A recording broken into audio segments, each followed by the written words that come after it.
Welcome to the Having Steady Energy Levels All Day Masterclass. What we'll do today, and what I actually encourage you to do, is that you'll learn a lot in this masterclass. And if you're just here curious to know more about the nervous system because it's fascinating, then just ask yourself how you're going to use the information that you're going to learn from here.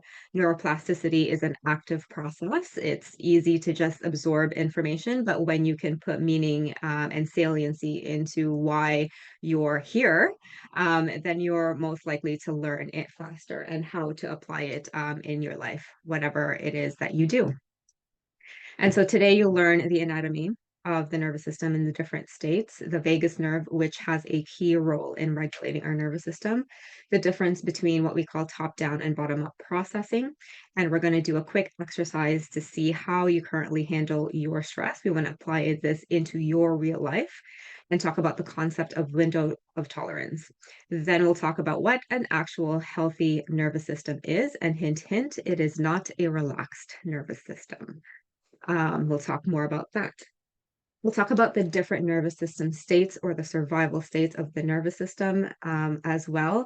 And in this specifically, really pay attention to this because I'm going to talk about the symptoms in your body to let you know that you are in a certain survival state. A lot of the times we don't know logically that we're in it, but our bodies are saying a different thing. So very, very important to learn. And we'll have a quick somatic practice um, to apply the concepts we have learned to really embody this, and then we'll open up for Q&A. Sounds good? All right, so let's talk about the anatomy of the nervous system. Our nervous system has the central and the peripheral nervous system. As you can see in this picture here, the pink part is the brain and the spinal cord. This constitutes the central nervous system. We're not going to talk about this today. What we're going to talk about is the peripheral nervous system. So as you can see, the yellow things here, there are a lot more nerves that innervate our body compared to the ones in our brain. And so it is very important that we know about this peripheral nervous system because it has a lot of effect with regards to our stress levels, and our overall health and energy in general. So the peripheral nervous system is divided into two main parts. The first one is the somatic nervous system, and then the other part is the autonomic nervous system.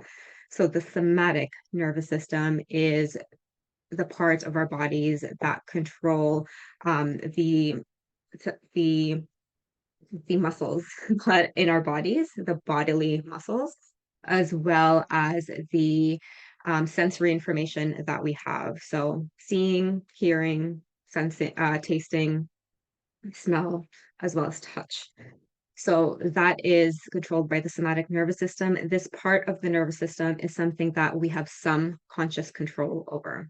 A lot of it is still unconscious, but we have conscious control over it, which is what you're going to learn to do today using an exercise at the end. The autonomic nervous system is completely unconscious. And so in the autonomic nervous system, it is divided into two parts, which is the sympathetic and parasympathetic. So we're going to look at that closely here because the autonomic nervous system is our inner surveillance system. It is the alarm that sets off when we perceive whether something is when we are in danger, when our life is threatened, or if we are safe. This is always on 24/7, 100% of the time.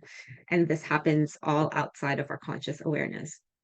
So we have the sympathetic branch, which is the fight or flight. This is something that most people know about when they think about stress. And then we have the parasympathetic, which actually has two branches. When I studied nursing a very, very long time ago, we did not actually learn about the dorsal vagal branch. We just learned about the ventral vagal branch. So this part here is very, very new in terms of the studies and people looking into this part of the dorsal vagal state. And so when we perceive a threat, we have three lines of defenses. First one that we go to is the ventral vagal state. Then we'd go to sympathetic state, and then we go to dorsal vagal state. So three lines of defenses. The first one is what most people think nervous system regulation is all about, which is getting relaxed, safety, co-regulation, and connection. And this is definitely the place where we want to hang out in more because this is where healing happens. However, like I said, in the parasympathetic state, we have the complete opposite where we shut down, we freeze, we collapse, and faint. So when we perceive a threat, we will first go to the ventral vagal state. This is more social engagement. So we would look around to see what's happening, right? So if we are at the shops, in the malls, just hanging out, and we hear a strange sound, maybe a boom, what's the first thing we do? We look around, right? We look for that social engagement. This is the first line of defense. If we see people running, what happens? We might go to fight or flight, right? If maybe someone's threatening or whatever it is that is happening, when we look around and we can see other people who look like they're running away from something dangerous, then we would activate this part of our nervous system and we will flight, right? So, for example, this is an extreme example, but needs to be said. For example, there is an active shooter, right? So, if there's an active shooter, we're all flighting, running away from this shooter. If we somehow encounter this shooter and we are in front of them, what can happen at that state? If they're right in front of us, we could freeze, right? Or we could just completely faint or collapse or play dead. That is one of our surveillance systems, or we just pretty much give up. The dorsal vagal state is the state of hopelessness and powerlessness, giving up type energy and energy conservation. So here in the state, this is the last line of defense when we feel that we've exhausted and we don't have enough energy or ability or capability to fight off the threat using our sympathetic nervous system state. So these are the three main branches of the nervous system. And again, how we respond to situations are based on our default, how our internal surveillance system defaults.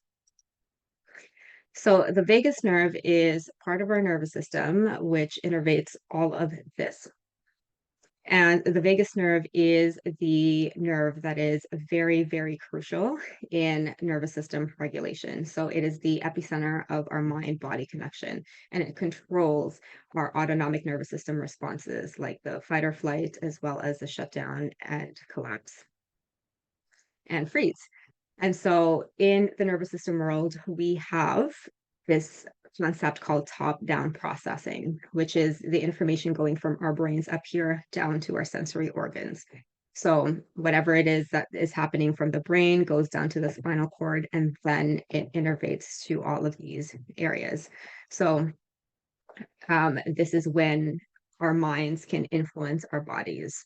However, a more important aspect of the nervous system that is not really talked about much is the bottom-up processing, where there are messages from our bodies, not just with our somatic areas like our muscles, but the organs that we have also give a lot of sensory information back up to the spinal cord and up to the brain for processing.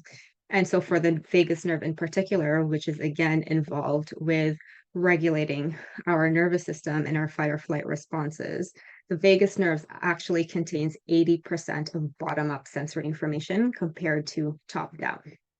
So this is why mindset alone is not going to regulate a nervous system. If a person is in shutdown or freeze, thoughts alone are not enough to regulate a nervous system that is in freeze because, well, numbers here, 80 to 90%. And I'll mention this again later, but if we are in the dorsal vagal state, the part of our brain in the prefrontal cortex that is involved with critical thinking, as well as the language centers in our brains, are hypo-aroused and they get turned off during those responses. So mindset, affirmations, hypnotic suggestions for clients who are in any of these states are not effective. So, how we actually help our clients is using their bodies to influence the brain, and that reinforces a different loop, which then helps them, um, which is what helps them ultimately in the long term. So, now let's take a pause and reflect on how you currently handle stress. So as I mentioned before, and I'll say this again and again and again, a healthy nervous system is not always calm and relaxed. It is flexible and resilient. A nervous system that is stuck in dorsal vagal, who cannot, which is going to be someone who feels hopeless, helpless, depressed, wants to withdraw from everyone else, who cannot stand up for themselves, is an extremely dysregulated nervous system, a more dysregulated one than the typical fight or flight that we know. So if you think about a recent stressful event, actually, I should rephrase that. So think about a recent stressful event that you've had, maybe in the past week or so. You don't need to share the details of it. You don't even need to say anything. If you're called to do so, you can share it. But just think back to a recent event. I'll give you 30 seconds to a minute.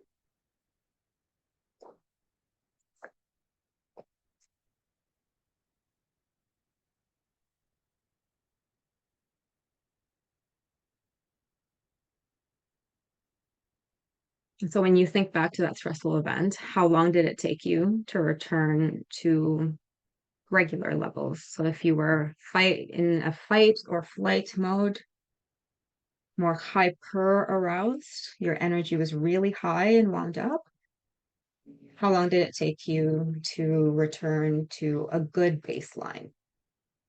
And on the other side, if you felt very shut down, collapsed, unmotivated, how long did it take you to upregulate your energy to actually start moving again? Again, there's no right or wrong here. This is a baseline. This is very, very important to know where we're at today. There's no right or wrong.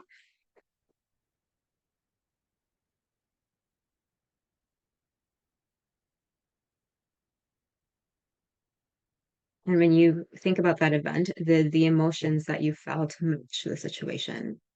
Or is it too much? Or did it like not bother you and maybe you were dissociated and maybe you did it was reasonable to get angry, but you shut it down. Again, no right or wrong.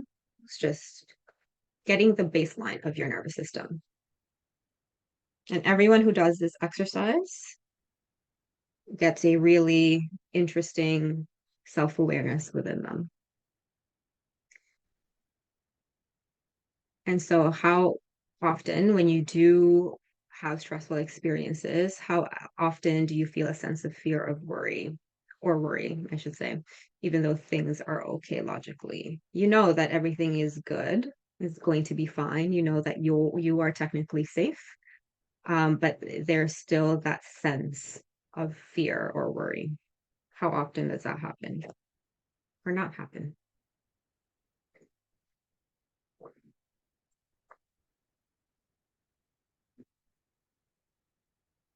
And now just reflect back in general when you have been in an extremely stressful time in your life, maybe it's like within weeks or months, did you get any physical symptoms during or after the event? So did you have gut issues, any bloating, any pain, any constipation, any diarrhea, skin problems? Did you have an acne flare up or psoriasis, eczema, very itchy? Did you get some hives or allergic reactions that came out of nowhere?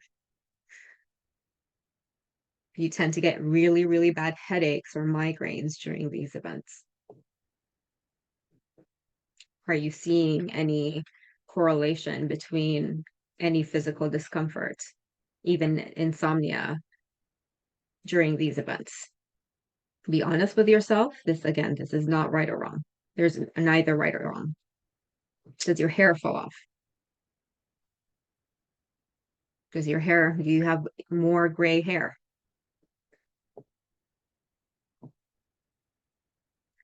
So again, this is just to notice your baseline. It's not right or wrong. We need a starting point, right?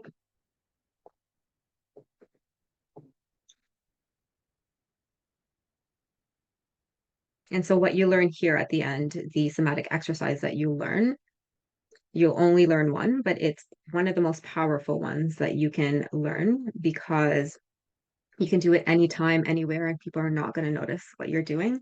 You can do it eyes open, eyes closed. And so I truly believe that if you just use that one practice, you will become a different person a few months from now because it has happened in our bulletproof program. So let's talk about the window of tolerance. The window of tolerance is the concept of looking at how your day is and looking to see what state you're in within that 24 hours and which states do you hang out in the most. So pretend that each of these main nervous system states are a room.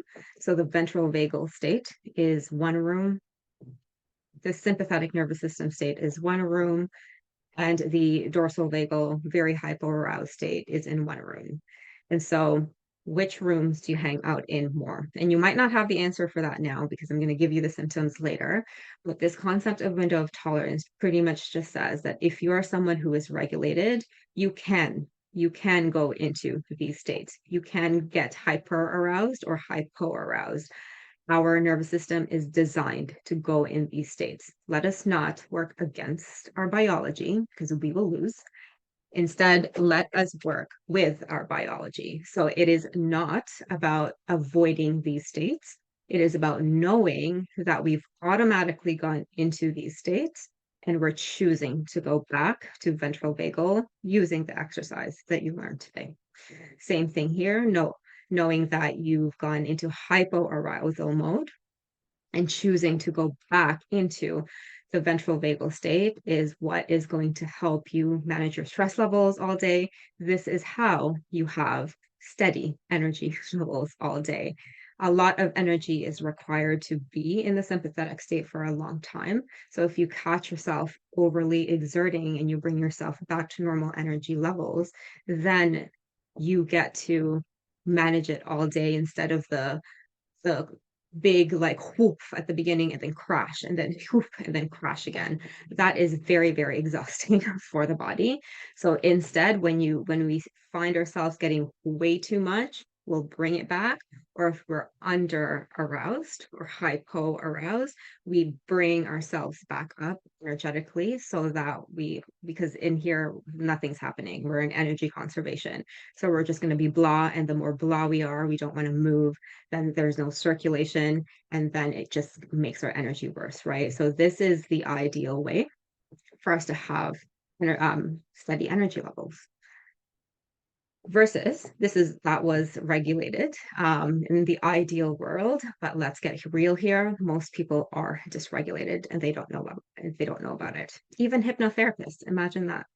So when we are dysregulated, it just means that we are hanging out more in these states. And it's really simple. So we are maybe just only hanging out 20% of the time in ventral vagal, but we're maybe hanging out 60% in sympathetic and the other 20% in dorsal vagal.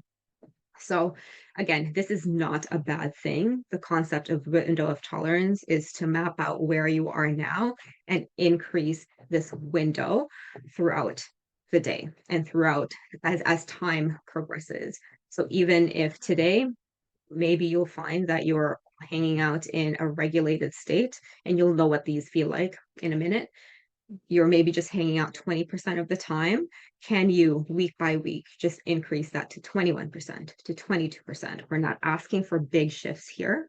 Again, the practice that you will learn is tiny, tiny shifts, but that tiny shift is going to increase the percentage of this window of tolerance when you commit to it.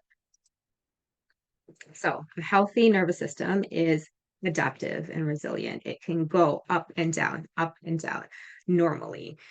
It mostly stays in the ventral vagal state, but it has the ability to go up and down if the demand needs if the demand is there. So we can think of a healthy nervous system as the brakes in the car, right? We can press on the brakes if we need to press on the brakes if we're going too fast, and we can let go of the brake if we want to go faster, right? It's really just learning how, like, what is the best way that I can step on the brake and release the brakes when the demands of whatever I need to do is, right? Someone who needs to have a deadline done and needs that focus, that yeah, that focus and that drive from the sympathetic nervous system state, but they're in dorsal vagal, that's dysregulation, right? That is not an adaptive nervous system because you need to be able to up that focus and get things done and not be stuck in collapse. And the other way happens as well. If we're always going, we are going to tip over to the third line of defense because then our body goes into, nope, I'm going to conserve my energy. That is it. So signs of a healthy nervous system is to be flexible depending on the seasons in life. There are going to be some seasons in our lives where we're going to be more like sympathetic nervous system. And that is fine. As long as you're aware of it, you're doing the practices, that is neither good nor bad. Also, there are times or seasons in your life where you will just need to slow down a lot. It is all about being flexible and adaptable. So knowing when to turn on the brakes and knowing when to slightly let go. And so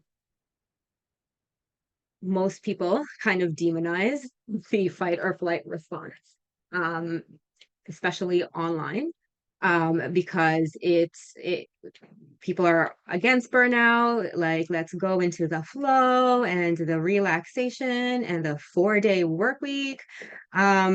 Sure, we can do that, but there are definitely times when we can specifically work with that sympathetic mobilization energy to get done. So, for example, if you have a presentation, if you are speaking in a crowd, you need that sympathetic energy. I need my sympathetic energy now so I can focus, right?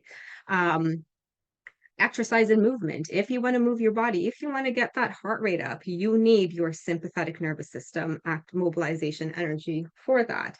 If you want to set boundaries against someone who has been shitting on you for a long time, you need that sympathetic energy. You need that fight energy. Or you can just flight, right? Or you can just be like, I'm not available for this bullshit. That is still a sympathetic nervous system response. So we need all of our nervous system states. That is really the point here. So let's talk about them. Let's talk about what they actually look like. Actually, not look like, but feel like in our bodies. So our nervous system will respond outside of our conscious awareness. It is always looking out for signs of threat, safety, or danger. And we don't have to think about it. It's doing it automatically. And when we go through these states, the actual biology is of our bodies are not an accident. It's designed very, very smartly, where most of our nervous system, the like the brain stem here, which is back here, that is where these signals are actually made down to the body and processed like up here. The reason for that is that we need to fight, flight, right? I mean, immediately.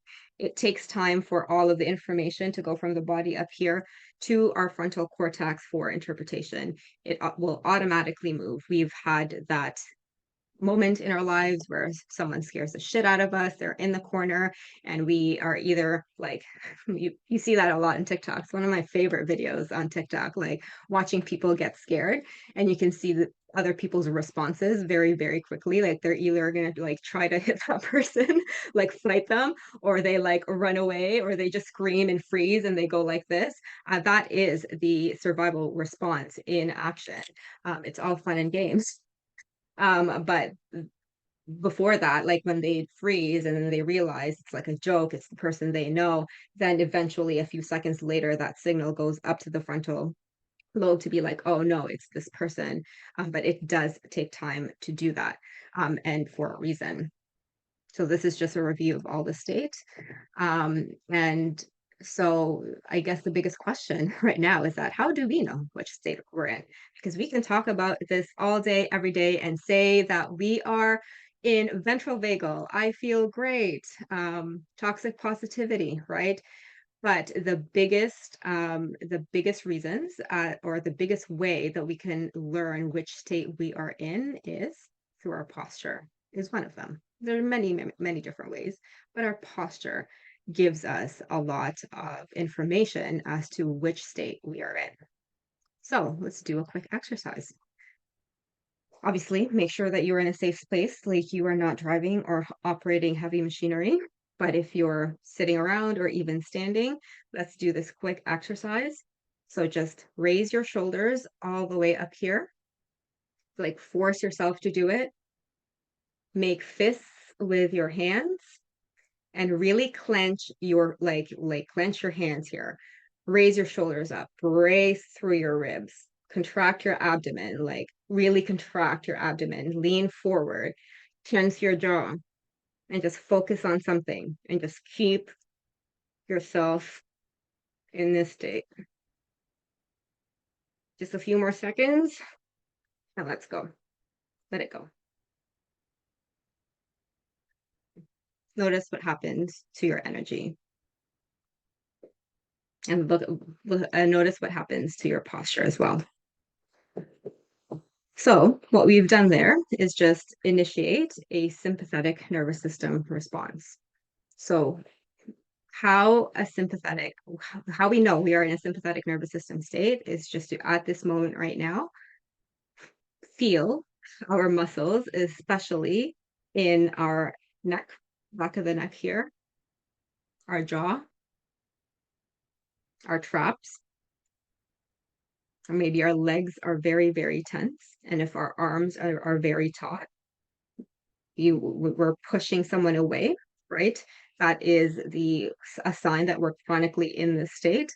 Having really tight traps and just going like this. If you're in a desk and you're doing some work and somehow you're all like this, just means that you are going into more of a sympathetic nervous system response. And the energy in your body is high, just like what we did there. It really upregulated our nervous system.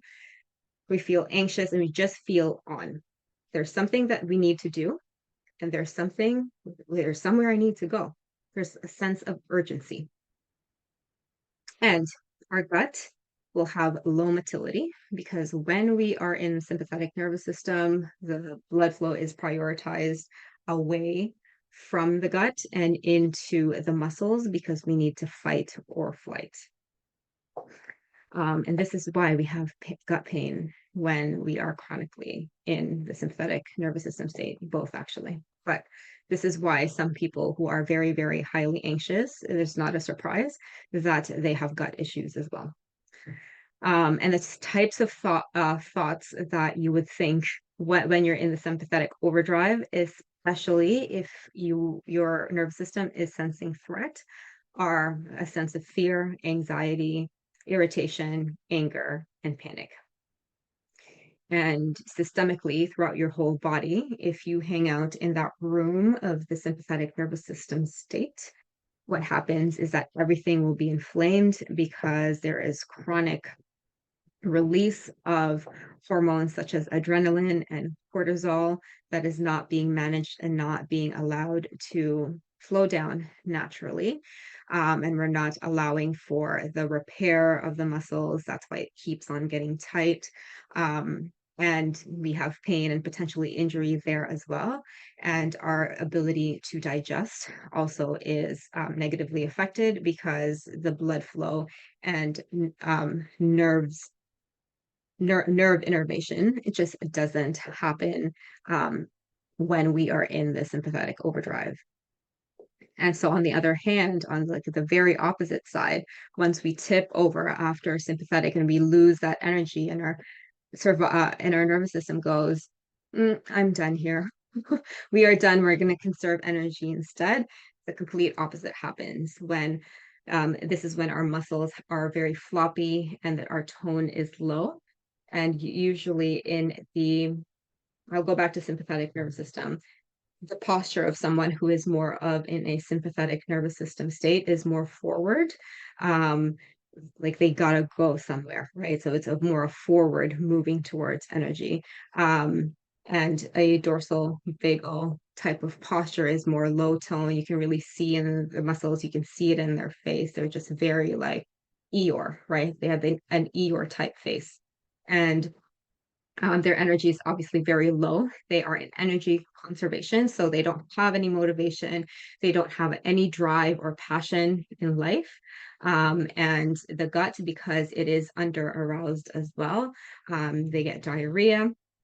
Thoughts are more helpless, hopeless, powerlessness, depressed. They want to hide. They don't want to be seen. Shame maps into more of a dorsal vagal state as well, very ashamed, and the posture is very much like this.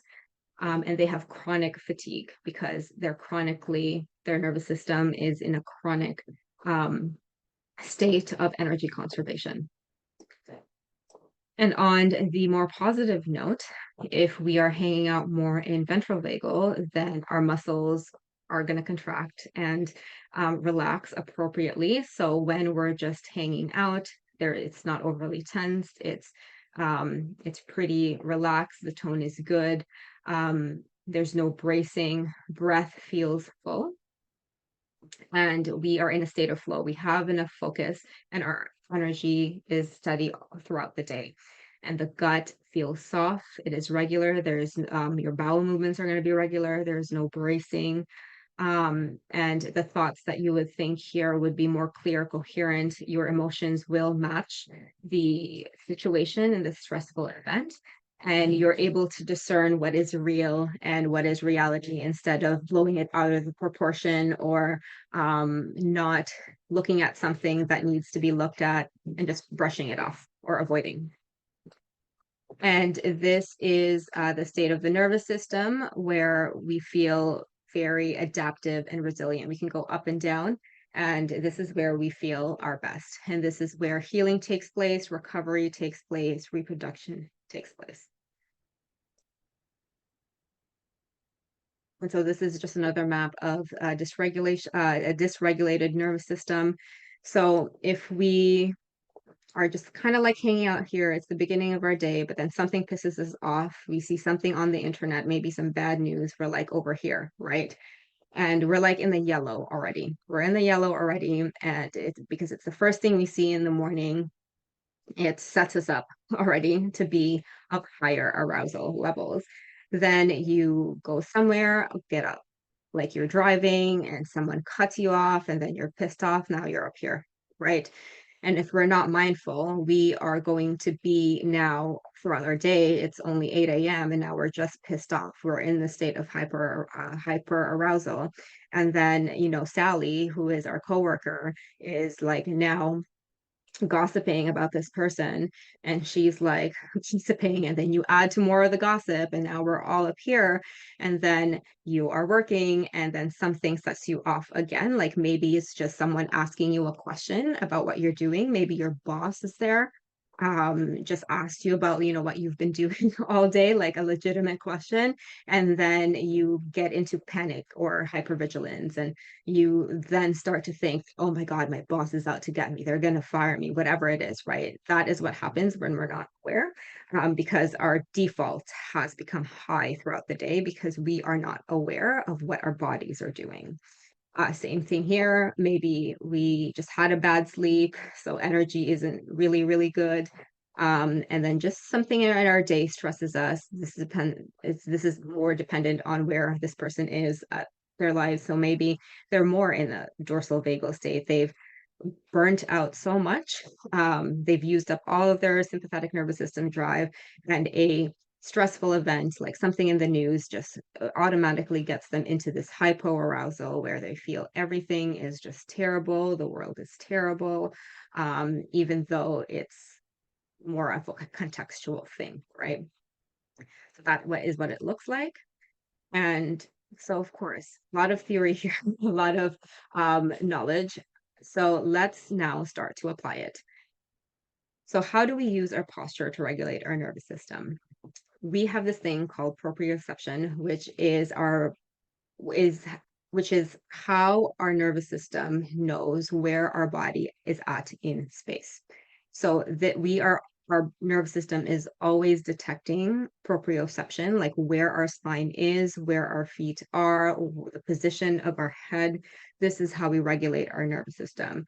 So most of the messages coming into the brain actually originates from the body. It's not just our brain seeing it. It is actually the sensations in our body. What the hell is our gut doing? What is our heart doing? What are our lungs doing? What is our what is the liver doing? What are our kidneys doing? These are most of the messages that come from our body to our brain. So if we're having illness, some sort of illness, we're fighting something, it's no wonder we're in a shit mood, right? There's no wonder why we feel extremely irritable, or we just don't have enough patience when our body is fighting off an illness. It's because the body is just not feeling that well, which influences the state of our brain. And so the one of the best things we can do is frequently check our nervous system through the exercise that you are about to experience. So the biggest thing about nervous system regulation is specificity. And what this means is we do the right things at the right times in the proper sequence. And so what you're going to learn is exactly that. When you hear about nervous system regulation elsewhere, you are going to be given probably the exact same exercise I'm going to give you, but the difference is that you need to know where your body is at this present moment, use it depending on where you're at, and then shift it back to ventral vagal. It's not just I'm going to give you a breathwork exercise and you're just going to do the same breathwork exercise every day, 5 times a day, when that breathwork exercise might not be appropriate for the situation. And I'll give you an example, something like Wim Hof breathing, where you're increasing the energy in your system and you're in a sympathetic nervous system state and you use that shit, you're going to give yourself a panic attack. So that is actually not a great way. This is why you need to do this first. Always assess where your body is. Inside the Bulletproof course, we have this time and time again, and it's very specific. Like only use this if you are in sympathetic nervous system state. Only use this if you are in dorsal vagal. So right now, just check into where your mind is. And we'll do an exercise that can work for both. So it doesn't matter. If you're watching this on replay, just take a pause and see where your mind is. 5 is when your mind is calm. Closer to a 1 would be your thoughts are very slow, feel a bit spacey. If you were to talk, it will be hard to string words together, very difficult to string words together, or you feel very muddy in your thoughts. However, 10 is that your thoughts are just racing, maybe some intrusive thoughts, can't concentrate, and you don't have any coherent thoughts. So that is 10.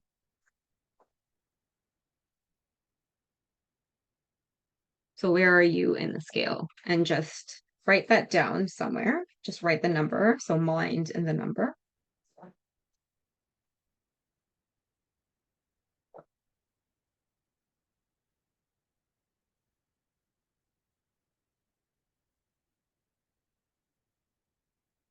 And then move on to your body. How is your body doing? Do a quick scan all over your body. And right now, if you are content, then you're more a 5. If your body is extremely lethargic and fatigued and heavy, then you would be more of a 1. This is more like I can't even raise my hands because it takes too much energy.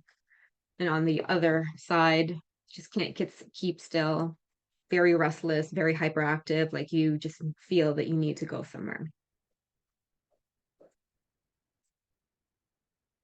So just write that down if you're ready.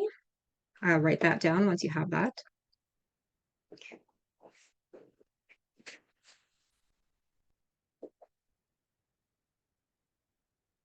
All right. So we're now going to start a somatic practice. So when if you do decide to use this, make sure that you are in a spot where you're not driving, operating heavy machinery, and you are in a place where you can sit, making sure that your um, legs are uncrossed and you can feel your feet on the floor. So if you're not there yet, I'll give you a minute and you can choose to do this exercise with eyes open. But if you do choose to do that, just look down slowly, or you can close your eyes if you feel safe to do so.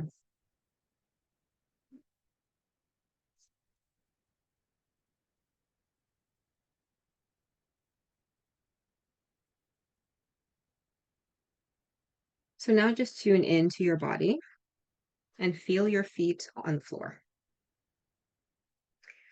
Just notice the bottom of your feet. What is it touching?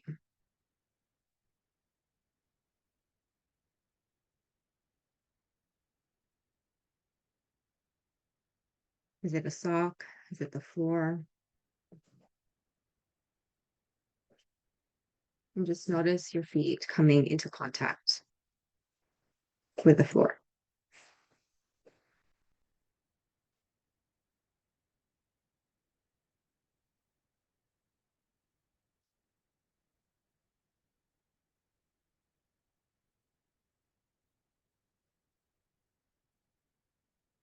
Just pay attention to your toes,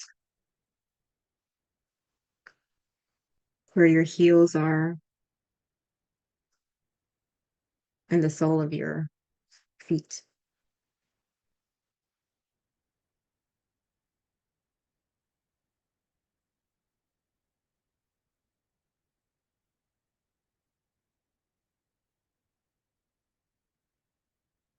If your score was a closer to a 1, ever so lightly press your feet onto the floor to bring more energy back into your system.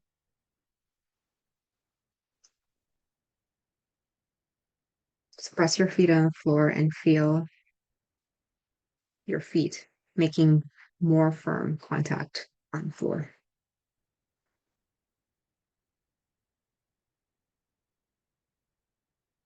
If your score was closer to a 10, can you melt your feet onto the floor?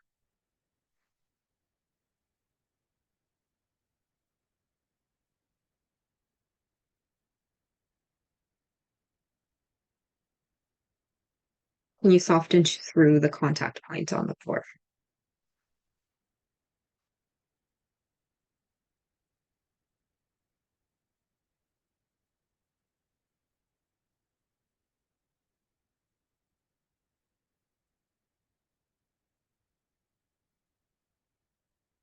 And now draw your attention towards your sit bones, your pelvis around your hip, and the back of your thigh making contact with whatever you're sitting.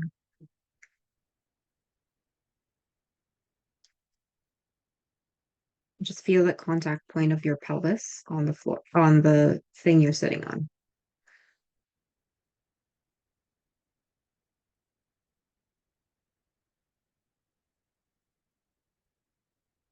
If your score was it was closer to a 1, can you press the back of your thigh onto your seat? Bring energy back in your system.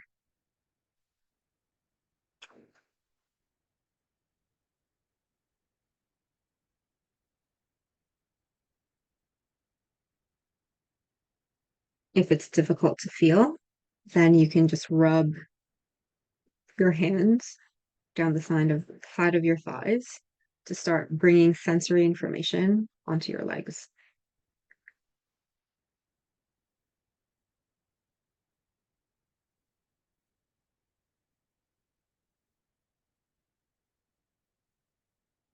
If your score was closer to a 10, can you just melt into your seat and soften the contact points from the back of your thigh? to your pelvis.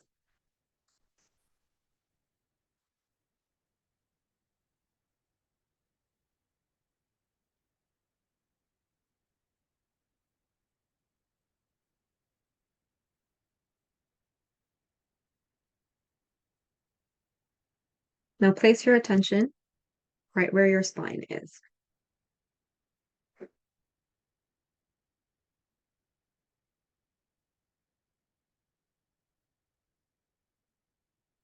If your score was closer to a 1, can you lengthen your spine as if you have a string pulling the top of your head up towards the ceiling? Just feeling the length of the spine and feeling the muscles of the upper back, the postural muscles engage.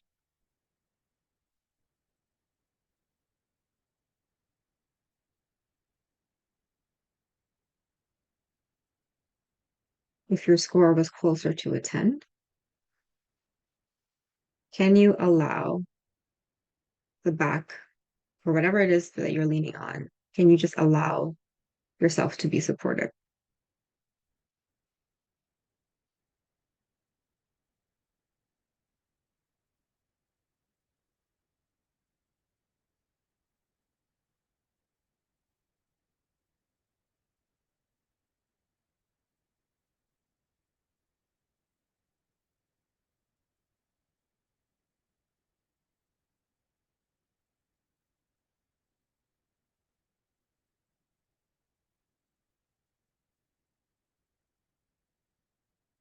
Just notice what happens to your overall state now. What happens to your breath, your contact points,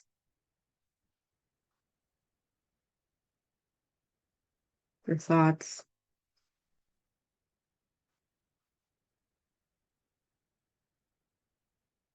And what would your score be now when it comes to your mind? 5 being calm, 1 being spacey, 10 being racing thoughts. Where are you at?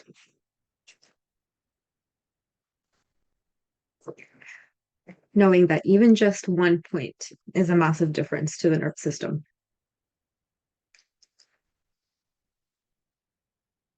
And now notice what your body is doing. 5 is having a content body. Your breath feels full, unrestricted. 1 being very collapsed, hunched over, shut down.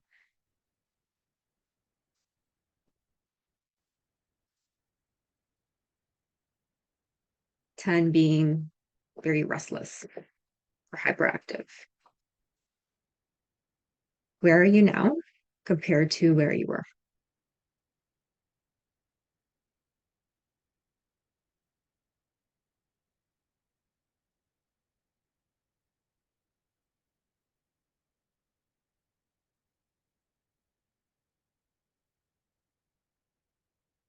And once you're ready, you're just you can be free to come back. Just noticing the changes that has happened, whether it was minimal or maybe not. Sometimes it doesn't change. Doesn't mean it doesn't work.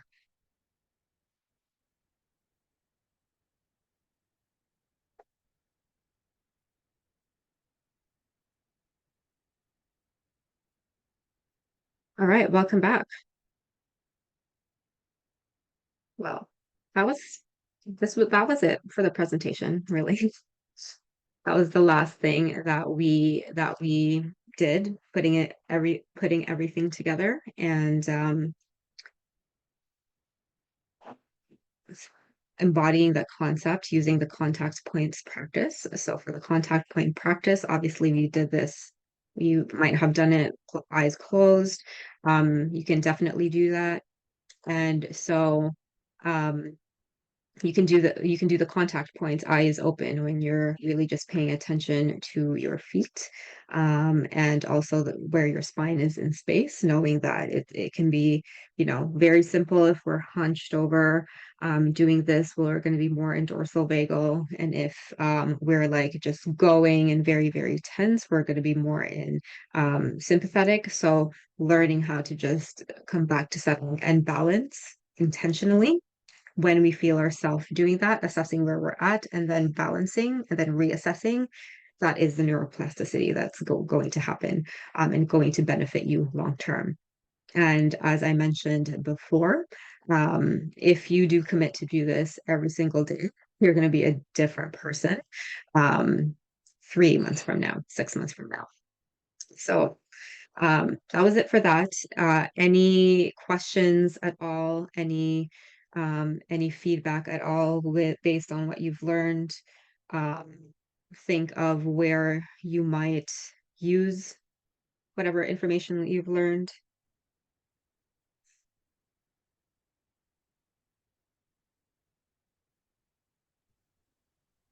Just need to digest it. It was Yep, very good. Something yep, different. yep. That's good. Thank you. It's good to learn something different, right? Um, Yeah, so I will send out this replay. It's available for 30 days from today. Tons of info, yes. So definitely take the time. You don't need to redo this today. I actually do not recommend you rewatching this today. Your brain is going to be fried. But if you gain awareness with regards to what your postures are doing throughout the day, and catching yourself when you're in those states, that is the best thing that you can do for yourself. And if you want to look back again, just try again in a few days. This will be sent to you via email, so you can use that as well. And so, if you are wanting to learn more about this, there's definitely a lot more where that came from. Specifically, we have a bulletproof nervous system program where we take a deep dive in all the different areas of the body, like the heart, the gut, uh, strategically, because there's many different ways we can regulate ourselves, and it might fit some people, and then it might not. So it's a deep, deep dive into the nervous system work, which can really add years to our lives. So a lot of awesome things can happen here. Um, and what you learn to do is to automatically ignite your body's ability to heal itself, because it's just a really cool thing. We wrapped up Bulletproof yesterday, and the therapist there had the ability to now automatically go into ventral vagal. Like they know that they're sympathetic, and then they just go back immediately into ventral vagal. They've trained themselves to do that already in just 2 months. So amazing work here if we do decide to stick to it. Otherwise, I still firmly believe that if you practice the contact points at least daily for now, and then build up to it to several times a day. That took no time, right? 5 to 10 minutes. You will massively improve your health in the long term.